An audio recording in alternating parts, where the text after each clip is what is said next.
Some great news on the trade front for South Korea. The Trade Ministry says the country has jumped 2 notches in the space of 1 year to stand as the world's 6th largest exporter. And President Moon Jae-in on Tuesday highlighted exporters' long-established role in driving up the nation's growth. And he also stressed that Korea should strive to ensure sustainable growth in a new economic environment. Our Hwang Hojun has more on the Trade Day celebrations here in Korea. Corruption scandals, North Korea's provocations, the rise of protectionism.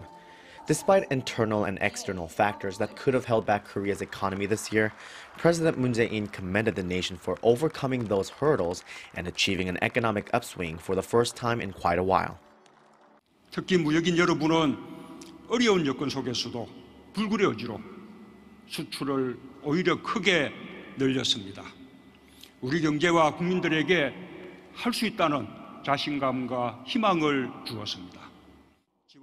In light of the annual trade day, the president noted Korea's total trade volume had exceeded $1 trillion for the first time in 3 years, now the 6th largest in the world.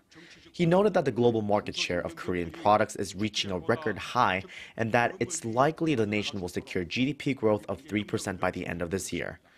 While he praised the efforts of local exporters that contributed to the economic recovery and acknowledged that they have long been the drivers of Korea's economic growth, he did say that a paradigm shift is necessary to ensure that growth is sustainable.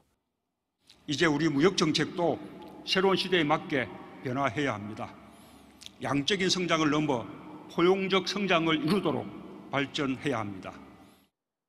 President Moon stressed that small and medium-sized businesses, which account for 99% of all local firms and 88% of employment, must cultivate growth through exports and pledged government support to help them to do so. He said the government will look to reform Korea's regulations to boost R&D investment and called for more cooperation between SMEs and conglomerates.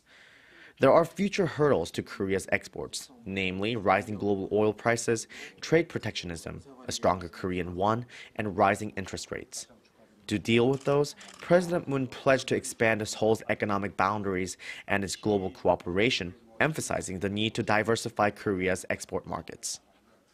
President Moon stressed the need to create more jobs through the increased exports, and by doing so, he said it's not far-fetched for the nation to look forward to an era when trade volume surpasses $2 trillion. Hwang Hojun, Arirang News.